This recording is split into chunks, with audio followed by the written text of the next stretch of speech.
بسم اللہ الرحمن الرحیم۔ ناظرین، آج ہمارا عنوان سامری جادوگر اور بچڑے کا انجام۔ قرآن و حدیث کی روشنی میں چلتے ہیں ویڈیو کی طرف۔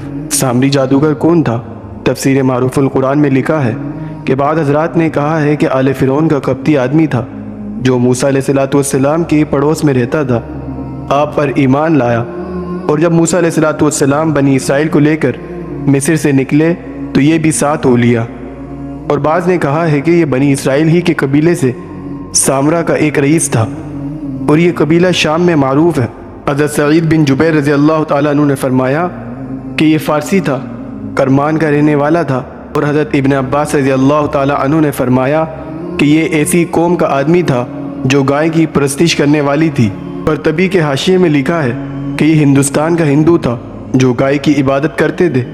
مشہور یہ ہے کہ اس کا نام موسیٰ بن ظفر تھا۔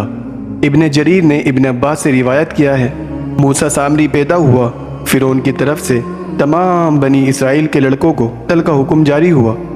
اس کی والدہ کو خوف ہوا کہ فرعونی سپاہی کہیں اس کو قتل نہ کر دے، بہتر یہ سمجھا کہ اس کو جنگل میں ایک غار کے اندر رکھ کر اوپر سے بند کر دیا جائے، چنانچہ اس نے ایسا ہی کیا۔ ادھر اللہ رب العزت نے حضرت جبرائیل امین کو اس کی حفاظت اور غذا دینے پر مامور کر دیا۔ وہ اپنی ایک انگلی پر شہد، ایک پر مکھن اور ایک پر دودھ لاتے اور اس بچے کو چٹا دیتے، یہاں تک کہ یہ غار میں پل کر بڑا ہو گیا۔ اس کا انجام یہ ہوا کہ یہ کفر میں مبتلا ہوا اور بنی اسرائیل کو بھی مبتلا کیا۔ اس مضمون کو کسی شاعر نے 2 شعروں میں اس طرح ضبط کیا: جب کوئی شخص اصل پیدائش میں نیک بخت نہ ہو تو اس کے پرورش کرنے والوں کی عقلیں بھی حیران رہ جاتی ہے، اور اس سے امید کرنے والا محروم ہو جاتا ہے۔ دیکھو، جس موسیٰ کو جبرائیل امین نے پالا تھا وہ تو کافر ہو گیا، اور جس موسیٰ کو فرعون لعین نے پالا تھا وہ خدا کا رسول بن گیا۔ معروف القرآن میں ہے کہ جب بنی اسرائیل مصر سے نکلے تو سامری بھی ان کے ساتھ ہو گیا۔ اس کو یہ عجیب اتفاق پیش آیا کہ اس نے جبرائیل کا ایک اثر دیکھا، جہاں ان کا قدم پڑتا ہے اس جگہ زندگی اور نمو پیدا ہو جاتی ہے۔ تو اس نے ایک جگہ سے مٹی بھر کر اٹھا لی اور اس کو ہاتھ میں لیے ہوئے آ رہا تھا کہ ہارون علیہ السلام سے ملاقات ہوئی۔ آپ کو خیال ہوا کہ اس کی مٹھی میں کوئی فرعونی زیور ہے۔ ہارون علیہ السلام نے اس سے کہا، جس طرح سب لوگوں نے اس گڑھے میں زیورات ڈالے ہیں تو بھی ڈال دے۔ تو اس نے کہا، یہ تو اس رسول یعنی جبرائیل کے نشان کی قدم کی مٹی ہے جس نے تمہیں دریا سے پار کرایا۔ میں اس کو کسی طرح گڑھے میں نہ ڈالوں گا سوائے اس کے کہ آپ یہ دعا کریں کہ میں جس مقصود کے لیے ڈالوں وہ پورا ہو جائے۔ حسب وعدہ حضرت ہارون علیہ السلام نے دعا کر دی۔ جب دعا سے فارغ ہو گئے تو سامری نے کہا، میں تو یہ چاہتا ہوں یہ سونا چاندی لوہا پیتل جو کچھ اس گھڑے میں ڈالا گیا ایک گائے کا بچڑا بن جائے۔ حضرت ہارون علیہ السلام دعا کر چکے تھے اور وہ قبول ہو چکی تھی، چنانچہ سب چیزوں کا ایک بچڑا بن گیا جس میں کوئی روح تو نہ تھی مگر گائے کی طرح آواز نکالتا تھا۔ حضرت ابن عباس رضی اللہ تعالیٰ عنہ نے اس روایت کو نقل کرتے ہوئے فرمایا، واللہ وہ کوئی زندہ آواز نہ تھی بلکہ ہوا اس کے پچھلے حصے سے داخل ہو کر منہ سے نکلتی تھی، تو اس طرح آواز پیدا ہوتی تھی۔ یہ عجیب و غریب واقعہ دیکھ کر بنی اسرائیل کئی فرقوں میں تقسیم ہو گئے۔ ایک فرقہ نے سامری سے پوچھا، یہ کیا ہے؟ تو اس نے کہا، یہی تمہارا اور موسیٰ کا خدا ہے، لیکن موسیٰ علیہ السلام بھول کر دوسری طرف چلے گئے، جیسا کہ اللہ رب العزت قرآن میں فرماتے ہیں۔ پھر سامری نے لوگوں کے لیے ایک بچڑا بنا نکالا جو محض ایک مجسمہ تھا، اس میں آواز تھی۔ اس شعبدہ کو دیکھ کر لوگ کہنے لگے، تمہارا اور موسیٰ کا معبود یہی تو ہے، موسیٰ تو بھول گیا۔ ایک فرقہ نے کہا، ہم اس بات کی تکذیب یا تصدیق اس وقت نہیں کریں گے جب تک حضرت موسیٰ علیہ السلام نہیں آ جاتے۔ اگر واقعی یہ ہمارا خدا ہے تو ہم اس کی مخالفت کر کے گناہگار نہیں ہوں گے، اور اگر یہ خدا نہیں تو ہم حضرت موسیٰ علیہ السلام کی بات مانیں گے۔ اور ایک فرقے کے دل میں سامری کی بات اتر گئی اور اس نے سامری کی تصدیق کر کے اس کو اپنا خدا مان لیا۔ جب حضرت ہارون علیہ السلام نے یہ فساد عظیم دیکھا تو فرمایا، جس کو اللہ رب العزت قرآن میں فرماتے ہیں، بلا شبہ ہارون نے بنی اسرائیل سے کہہ دیا تھا کہ اے میری قوم، تم اس بچڑے کی وجہ سے آزمائش میں مبتلا کیے گئے ہو، یقیناً تمہارا حقیقی رب تو رحمان ہی ہے، بس تم میری راہ پر چلو اور میرا کہنا مانو۔ قوم نے کہا، اس وقت تک جب تک موسیٰ ہمارے پاس لوٹ کر نہ آئے اس کی پوجا میں لگے رہیں گے۔ اس طرف جب 40 روز پورے کرنے کے بعد موسیٰ علیہ السلام کو شرف ہم کلامی نصیب ہوا تو اللہ رب العزت نے ان کو اس فتنہ کی خبر دی، تو موسیٰ علیہ السلام وہاں سے بڑے غصے میں اور افسوس کی حالت میں واپس آئے، جیسا کہ اللہ رب العزت قرآن میں فرماتے ہیں، بس موسیٰ غصہ اور رنج میں بھرے ہوئے اپنی قوم کی طرف واپس آئے اور قوم سے کہا، اے میری قوم، کیا تمہارے رب نے تم سے اچھا وعدہ نہیں کیا تھا کہ تم پر کوئی طویل مدت گزر گئی، یا تم نے ارادہ کر لیا کہ تم پر خدا کا غضب واقع ہو، اس لیے تم نے مجھ سے وعدہ کیا تھا کہ اس کے خلاف کام کیا؟ قوم کے لوگوں نے جواب دیا کہ ہم نے آپ کے وعدے کا اپنے اختیار سے خلاف نہیں کیا، لیکن واقعہ یہ ہوا کہ قبطی قوم کے زیورات کا بوجھ جو ہم پر لدا ہوا تھا وہ ہم نے آگ میں ڈال دیے، پھر اس سامری نے جو کچھ اس کے پاس تھا اسے بھی آگ میں ڈال دیا۔ پھر موسیٰ علیہ السلام نے تورات کی تختیاں زمین پر رکھ کر اپنے بھائی کی داڑھی اور سر کے بال پکڑ کر اپنی طرف کھینچا اور سخت ڈانٹا، جیسا کہ اللہ رب العزت قرآن میں فرماتے ہیں، آپ نے تختیاں رکھ دی اور اپنے بھائی کو سر سے پکڑ کر اپنی طرف کھینچا۔ موسیٰ علیہ السلام نے اپنے بھائی کا صحیح عذر معلوم کر لینے کے بعد ان الفاظ سے اپنے اور بھائی کے لیے اللہ سے استغفار کی، جیسا کہ اللہ رب العزت قرآن میں فرماتے ہیں، اے میرے رب، میرے اور میری بھائی کی مغفرت فرما اور ہم کو اپنی رحمت میں داخل فرما، اور تو بہتر رحم کرنے والا ہے۔ پھر آپ سامری کے پاس گئے اور اس سے کہا کہ تو نے یہ حرکت کیوں کر کی؟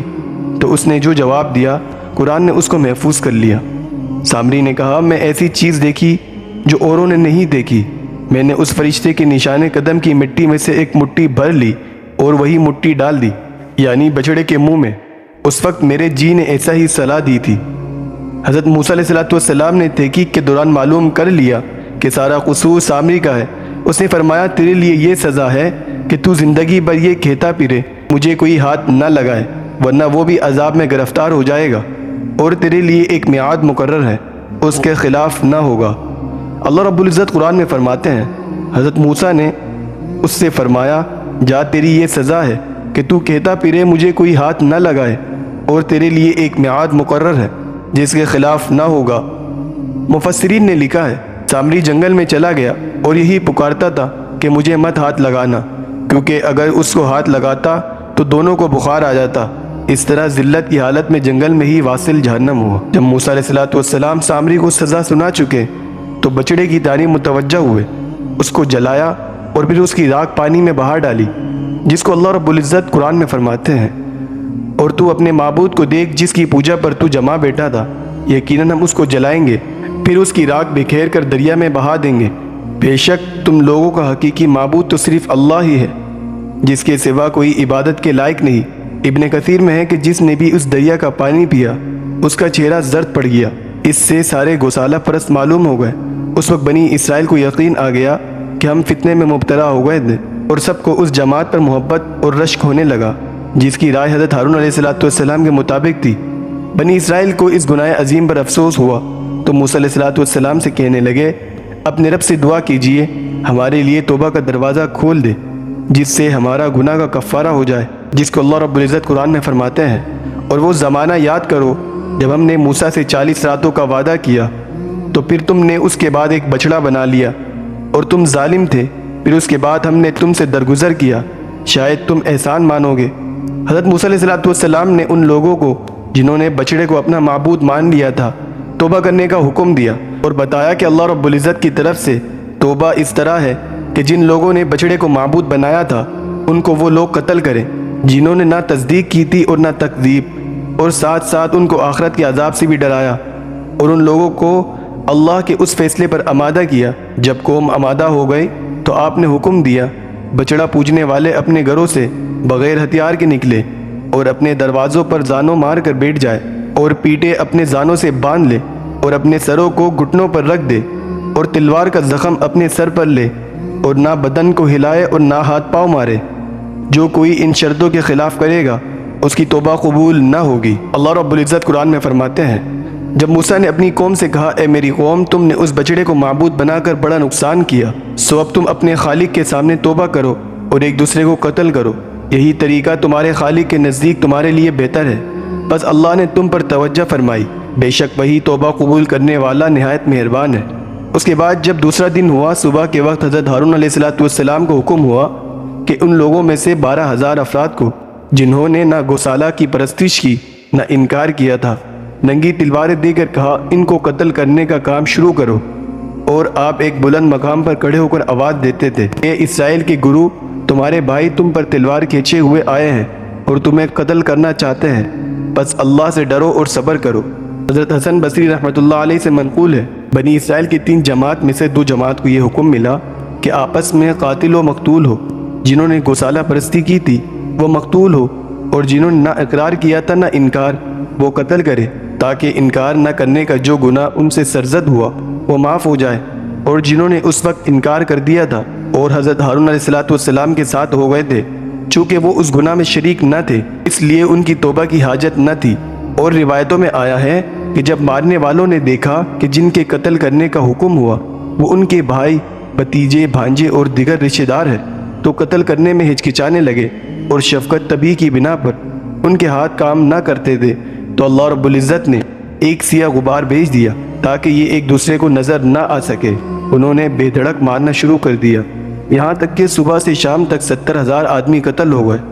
اور بنی اسرائیل کی عورتیں اور بچے حضرت موسیٰ کے روبرو فریاد کرنے لگے۔ حضرت موسیٰ علیہ السلام نے ننگے سر ان کے لیے دعا فرمائی تو غبار ہٹ گیا، اور حکم ہوا کہ مرے ہوئے اور سب زندوں کی توبہ قبول ہو گئی، اور مرنے والوں نے شہادت کا مرتبہ حاصل کیا، اور جو زندہ رہا وہ بھی گناہوں سے پاک ہوا۔ جیسا کہ بتایا جا چکا ہے کہ حضرت ہارون علیہ السلام تمام واقعات میں حضرت موسیٰ علیہ السلام کے ساتھ تھے، اس لیے یہاں صرف اس واقعے کو ذکر کیا جو ان کی نیابت میں ہوا تھا۔ اسی طرح سامری جادوگر اپنی انجام کو پہنچا، اور اس بت کو پوجنے والے اپنے انجام کو پہنچے۔ اللہ رب العزت ہمیں اس واقعے سے سبق حاصل کرنے کی توفیق عطا فرمائے۔ جزاک اللہ خیر۔